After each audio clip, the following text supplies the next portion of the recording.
Imagine a map of the Caribbean Sea. The camera drifts south from the coast of Florida, past Cuba, past Hispaniola, and settles on the island of Jamaica. Now zoom in, closer, past the Blue Mountains, past the sugarcane fields, down to a narrow strip of sand jutting out into Kingston Harbor like a crooked finger pointing toward the open ocean.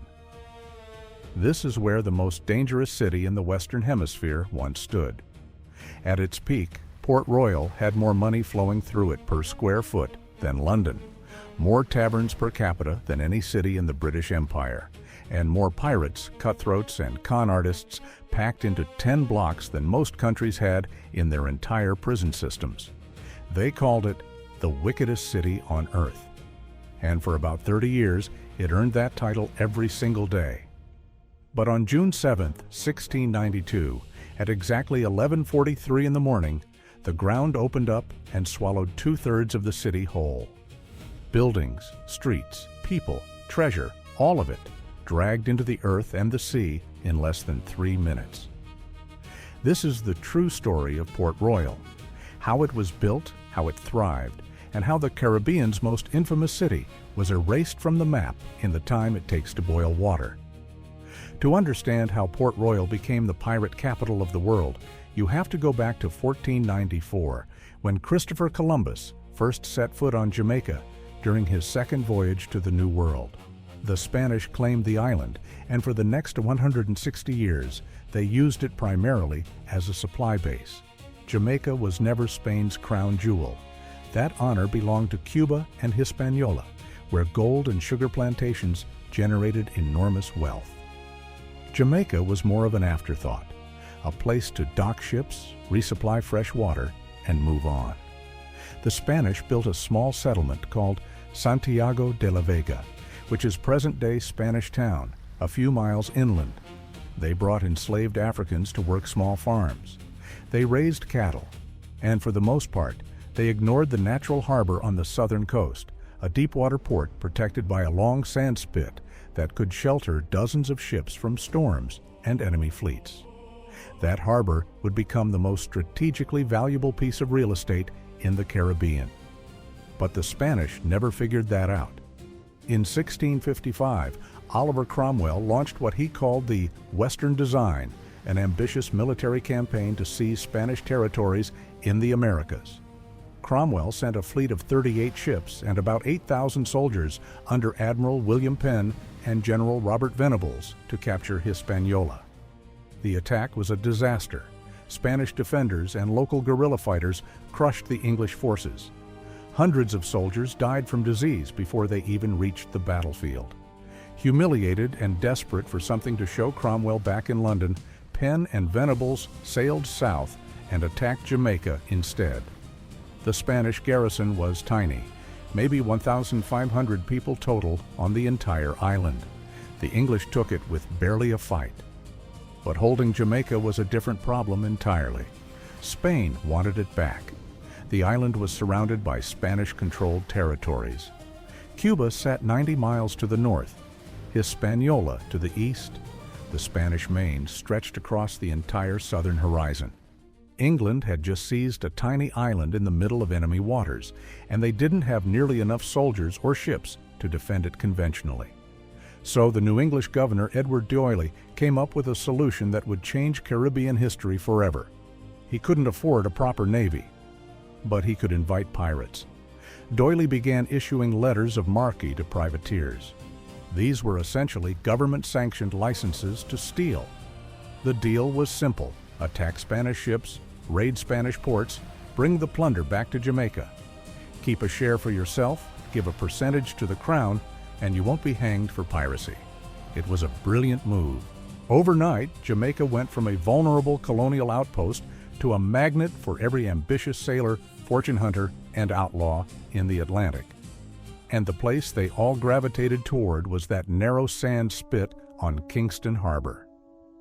Port Royal. The geography was perfect. The harbor was deep enough for the largest warships of the era. The sand spit created a natural choke point that was easy to defend. Fort Cromwell, later renamed Fort Charles, was built at the tip to guard the entrance. and the location put privateers within striking distance of the richest Spanish shipping lanes in the world. By the early 1660s, Port Royal was growing fast. Merchants set up shop to buy and sell plundered goods. Taverns opened to serve the crews coming back from raids with pockets full of Spanish silver. Blacksmiths, sailmakers, prostitutes, gamblers, and gunsmiths all followed. Where money goes, people follow. And there was an absurd amount of money flowing through Port Royal. The man who put Port Royal on the map was Henry Morgan. Born in Wales around 1635, Morgan arrived in the Caribbean as a young man, possibly as an indentured servant, possibly as a soldier during the initial conquest of Jamaica. The details of his early life are murky. What isn't murky is what he became. Morgan was a privateer, technically. He carried letters of marque from the Jamaican governor, which gave his raids a thin veneer of legality. But the scale of his operations went far beyond anything the letters authorized. In 1668, Morgan led a fleet of 12 ships and 700 men to the city of Portobello on the coast of present-day Panama. Portobello was one of Spain's most fortified cities in the Americas. It was where silver from Peru was loaded onto treasure fleets bound for Seville. Taking it should have been impossible. Morgan pulled it off with a combination of audacity and brutality that shocked even his contemporaries.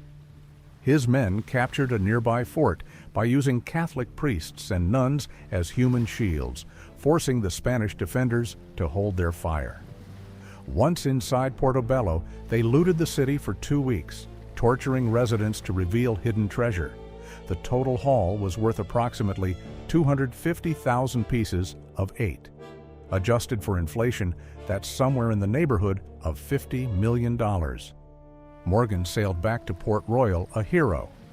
The governor got his cut, the crown got its percentage, and the privateers spent their share in the taverns, brothels, and gambling houses of Port Royal so quickly that merchants could barely keep up with the demand.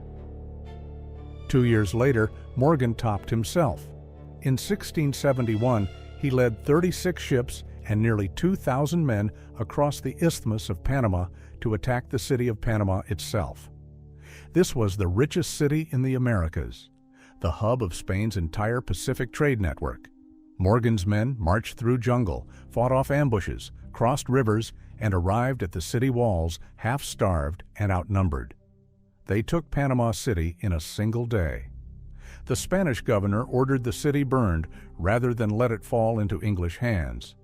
The resulting fire destroyed much of the treasure Morgan had come for, but his men still managed to haul back an enormous amount of plunder, along with hundreds of prisoners they ransomed back to their families. There was just one problem.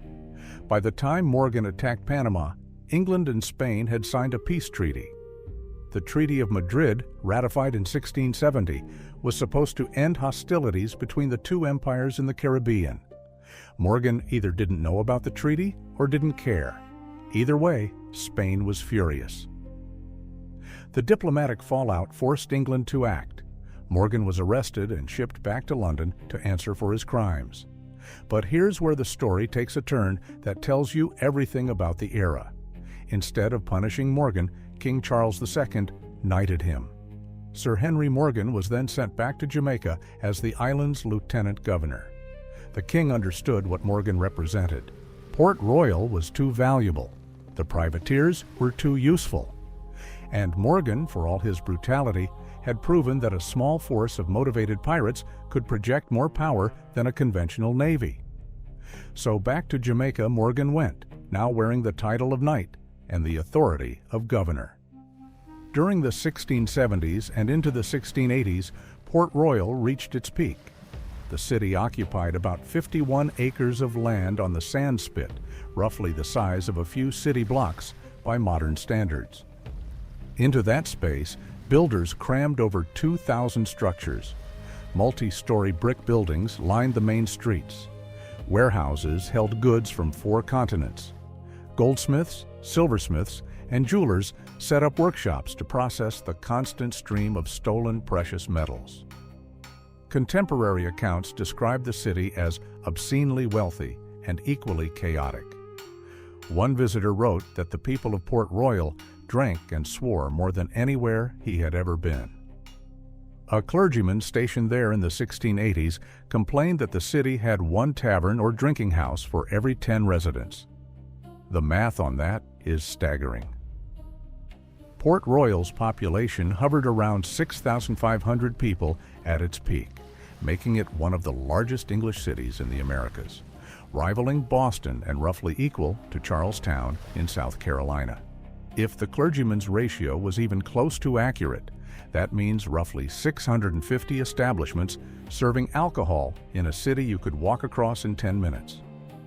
The economy ran on plunder, and the spending was legendary. Pirates fresh off a successful raid would blow through a fortune in a single night. There are accounts of privateers paying 500 pieces of 8, the equivalent of a working man's annual salary, for a single barrel of wine. One famous story involves a pirate who bought a barrel of beer, set it up in the middle of the street, and forced every passerby to drink at gunpoint, shooting at the feet of anyone who refused. Port Royal wasn't just rich. It was the kind of rich that happens when enormous wealth meets zero social structure. There were no established families, no old money traditions, no church hierarchy keeping people in line. The entire city existed because of theft, and the social rules reflected that reality. But the wealth attracted more than just pirates and tavern keepers. Legitimate merchants flooded in, realizing that Port Royal was the best marketplace in the Caribbean. Where else could you buy Spanish silk, African ivory, and Native American gold, all in the same street? Where else could you outfit a ship, hire a crew, and set sail in a single day? The slave trade also ran through Port Royal. English merchants bought enslaved Africans and either put them to work on Jamaica's expanding sugar plantations or sold them to Spanish colonies. This trade was technically illegal under Spanish law, but the Spanish colonists wanted cheap labor, and Port Royal's merchants were happy to supply it at a markup. The city also served as a hub for smuggling goods to and from Spanish territories. Spain maintained strict trade monopolies with its colonies, meaning colonists in places like Cuba and Venezuela could only buy European goods from authorized Spanish merchants at inflated prices. Port Royal's traders undercut those prices dramatically, running a black market that stretched across the entire Caribbean basin. By the mid-1680s, though, the political winds were shifting. England was making peace with Spain. Legitimate trade was becoming more profitable than piracy. And the new governors being sent to Jamaica were less interested in tolerating pirates than their predecessors had been. Henry Morgan himself, now firmly established as lieutenant governor, spent his later years cracking down on the very type of piracy he had once mastered. It was the ultimate irony. The greatest privateer in Caribbean history was now hanging pirates who did exactly what he used to do. Morgan died in 1688, probably from liver failure. Years of legendary drinking had caught up with him. He was buried with full military honors at the Palisado Cemetery on the Sand Spit, within sight of the harbor where his ships had once anchored. After Morgan's death, the mood in Port Royal began to change. The age of the great privateers was ending. England's Royal Navy was growing stronger and more capable of defending Jamaica without relying on freelance pirates. New laws made piracy increasingly dangerous. The merchants who had once profited from privateer spending were now investing in sugar plantations and slave labor, industries that generated steady returns without the legal complications of stolen goods. But Port Royal was still one of the wealthiest cities in the Americas. It was still packed with taverns, warehouses, and brick buildings. And on the morning of June 7, 1692, roughly 6,500 people were going about their daily routines, completely unaware that they were living on borrowed time. At 11:43 in the morning, the first tremor hit. The earthquake that destroyed Port Royal is one of the most documented natural disasters of the 17th century, and the accounts from survivors are genuinely horrifying. The shaking came in 3 waves. The first tremor lasted only a few seconds, long enough to rattle dishes and crack a few walls. People paused. Some ran outside. Most assumed it was nothing serious. Jamaica had experienced minor tremors before. Then the second wave hit, and the ground started to move in ways that witnesses struggled to describe. The sand beneath the city began to behave like liquid. This process, which modern geologists call liquefaction, happens when waterlogged sand loses its structural integrity during an earthquake. The ground stops acting like a solid and starts acting like a thick soup. Buildings that had stood for 30 years sank straight down into the earth. Streets cracked open like broken ice on a frozen pond. People described watching entire houses disappear below the surface, pulled down as if the ground was swallowing them. One survivor wrote that the earth opened up beneath his feet, swallowed him to the waist, then closed again, trapping him in place while buildings collapsed around him. The third wave was the worst. A massive section of the sand spit simply slid into Kingston Harbor. An area covering roughly 33 acres, about 2/3 of the entire city, broke apart and fell into the sea. Warehouses full of goods, homes full of families, streets full of people, all of it went under the water in less than 3 minutes. The harbor itself rose up in a massive wave that swept back over what remained of the city. Ships anchored in port were tossed around like toys. The HMS Swan, a Royal Navy frigate, was lifted completely over the rooftops of waterfront buildings and deposited on the other side of the city. When the shaking finally stopped, Port Royal was unrecognizable. 2,000 people were dead. Another 2,000 would die in the weeks that followed from injuries, disease, and a complete breakdown of sanitation. The sand spit, which had been a bustling urban center that morning, was now mostly underwater. The survivors, who could still walk, stumbled through rubble and water to reach higher ground on the Jamaican mainland. Many were injured. Most had lost everything. And the chaos was just beginning. Looting started almost immediately. Pirates and criminals who had survived the earthquake began cutting the fingers off corpses to steal their rings. Warehouses that hadn't fully sunk were broken into and stripped. The social order of Port Royal, which had never been particularly strong to begin with, collapsed entirely. Disease followed. The earthquake had contaminated the fresh water supply. Bodies were trapped in the rubble and underwater, decomposing in the tropical heat. Dysentery, typhoid, and malaria swept through the survivor camps. Within 2 months, roughly half of the earthquake survivors were dead. The religious interpretation was immediate and almost universal. Clergymen across the English-speaking world declared that Port Royal's destruction was divine punishment. God had struck down the wickedest city on earth. The pirates, the prostitutes, the gamblers, the drunkards, they had brought this upon themselves. This narrative was compelling and simple, which is why it stuck. For centuries, the destruction of Port Royal was taught as a morality tale. Sin and greed had been punished by an angry God. The geological reality is more complicated and arguably more interesting. Jamaica sits near the boundary of the Caribbean and North American tectonic plates. The island has experienced significant earthquakes throughout its recorded history. The 1692 quake is estimated to have been approximately magnitude 7.5, strong enough to flatten stone buildings and split open roads. But the specific devastation at Port Royal was amplified by the city's location. The sand spit was essentially a pile of loose, waterlogged sediment, perfect conditions for liquefaction. The city had been built, quite literally, on the worst possible foundation for earthquake resistance. The same geography that made the harbor so valuable for shipping made it a death trap when the ground started to shake. After the earthquake, there were attempts to rebuild. A new town was laid out on the remaining dry land of the Palisados. Some merchants and residents returned. The Royal Navy maintained Fort Charles, which had survived the earthquake, largely intact, but Port Royal never recovered its former status.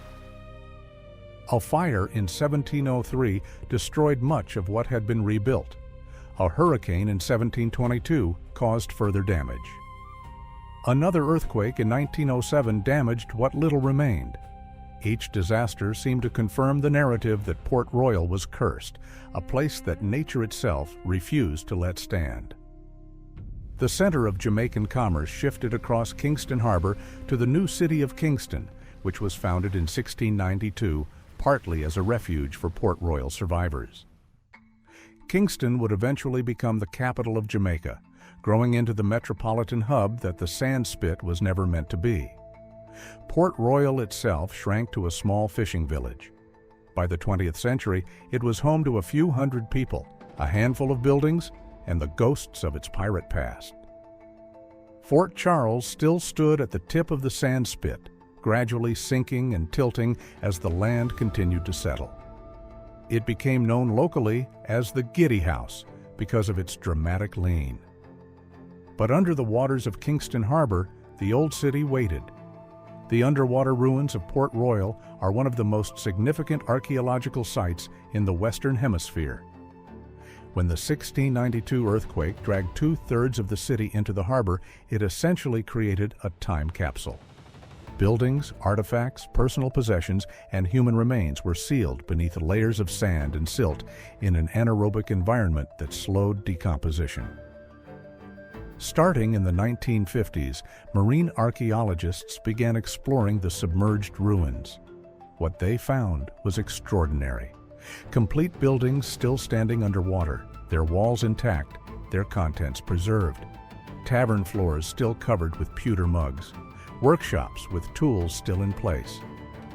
Pocket watches stopped at the exact moment of the earthquake. A cooking pot still sitting on a hearth, the meal inside identifiable after 3 centuries. One of the most famous discoveries was the pocket watch belonging to a Port Royal resident, its hands frozen at 11:43, confirming the precise time of the earthquake. It's now one of the most iconic artifacts in Caribbean archaeology. Excavations throughout the 1960s, 1980s, and early 2000s recovered thousands of artifacts. Chinese porcelain that had traveled from Asia to Europe to the Caribbean through global trade networks. Spanish pieces of 8 still in neat stacks. Clay pipes, glass bottles, silverware, and weapons. Each object told a story about the daily life of a city that existed at the intersection of empires, trade routes, and outright piracy. The underwater city also revealed details about Port Royal's architecture and urban planning that no written record had captured. The buildings were surprisingly sophisticated for a colonial outpost. Multi-story brick structures with proper foundations, glazed windows, and tiled roofs. This wasn't a shanty town of drunken pirates. This was a proper city, built with the kind of wealth and ambition that comes from being at the center of a global economy. In 2019, the Jamaican government submitted Port Royal for consideration as a UNESCO World Heritage Site. The application emphasized both the underwater archaeological treasures and the historical significance of the site as one of the best preserved examples of a 17th century Caribbean colonial city. Port Royal's story matters for reasons that go beyond pirate legends and earthquake drama. The city was a living experiment in what happens when enormous wealth arrives faster than social institutions can develop to manage it. There was no middle class in Port Royal. There was no gradual accumulation of wealth over generations. There was simply a fire hose of stolen treasure pointed at a tiny strip of sand, and whatever society emerged from that flood was chaotic, violent, and spectacularly short-lived. The privateers of Port Royal also reveal something uncomfortable about how empires actually work. England didn't conquer the Caribbean through noble exploration and fair trade. It outsourced its military operations to criminals, paid them in plunder, and then rewarded them with knighthoods when they succeeded. Henry Morgan wasn't an exception to the colonial system. He was the system working exactly as designed. When piracy stopped being useful to the British Empire, the empire turned on its own creation, The same type of men who had been celebrated as heroes in the 1660s were being hanged as criminals by the 1720s. The difference wasn't their behavior. It was whether their violence served the interests of the crown. Port Royal represents a moment in history when the mask came off, when the line between government-sanctioned naval warfare and outright piracy was so thin that the people involved couldn't tell the difference. When a man could be knighted for doing the exact same thing that would get him executed 10 years later.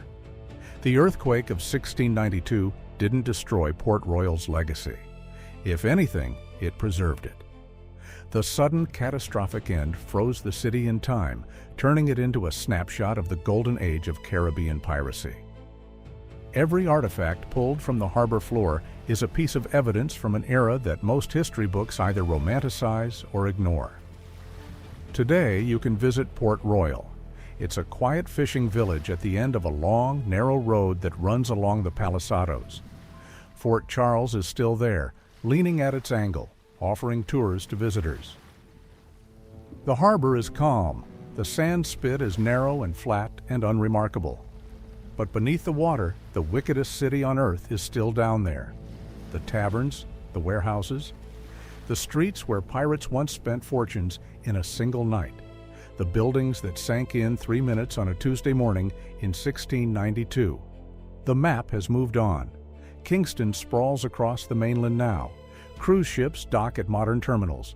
The Caribbean is known for resorts and beaches, not pirates and plunder. But if you zoom back in, past the tourist brochures and the Jimmy Buffett songs, past the Disney movies and the Halloween costumes, there's a real place under that water. A real city where real people lived and died and stole and drank and built something extraordinary on a foundation that was never going to last. Port Royal didn't fall because God was angry. It fell because someone built the richest city in the hemisphere on a pile of sand in an earthquake zone and assumed the good times would never end. That might be the most human story the Caribbean has ever told. If this story caught you off guard, subscribe. I cover forgotten history and lost cities like this every week. And if you want to see how another empire built on sand came crashing down, click the video on screen now.